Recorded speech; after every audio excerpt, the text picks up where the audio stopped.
Ang debosyon mula sa Kasama ni Jesus ngayong Miyerkules, 5 ng Nobyembre, taong 2025 ay pinamagatang Maging Kumpiyansa. Mula sa panulat ni Binibining Deborah Meroff ng Maine, USA. Basahin po natin at pagbulay-bulayan ang Exodo, Kabanata 4, talata 10 hanggang 16. Ito ang nasusulat sa talata 12.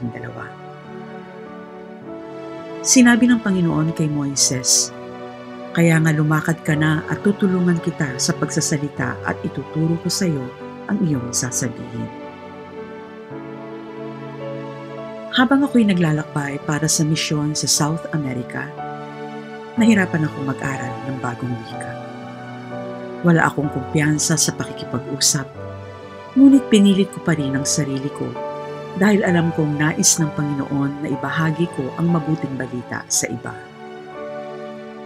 Isang araw, may isang dalagitang lumapit sa akin at humiling na samahan ko siya sa panalangin ng pagpapahayag ng pagsisisi at pagtanggap kay Kristo.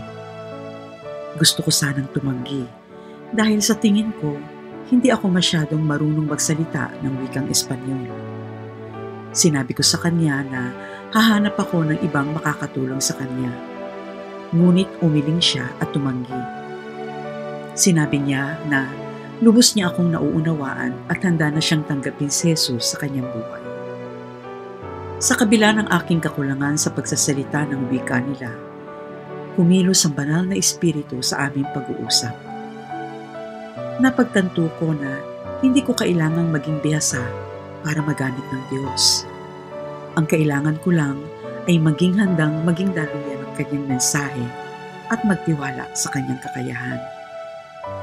Nakaka-relate ako sa pag-aalinlangan ni Moises nang utusan siya ng Diyos na humarap kay Faraon at hilingin ang paglaya ng mga Israelita na mababasa natin sa Exodo, Kabanata 3, talata 7 hanggang 11. Sa ating pagbasa ngayon, ipinilit ni Moises na hindi siya mahusay magsalita at mas mabuting ibang tao na lang ang ipadala.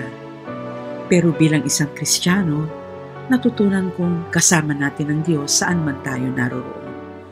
At ang katiyakang ibinigay niya kay Moises ay totoo para sa ating lahat.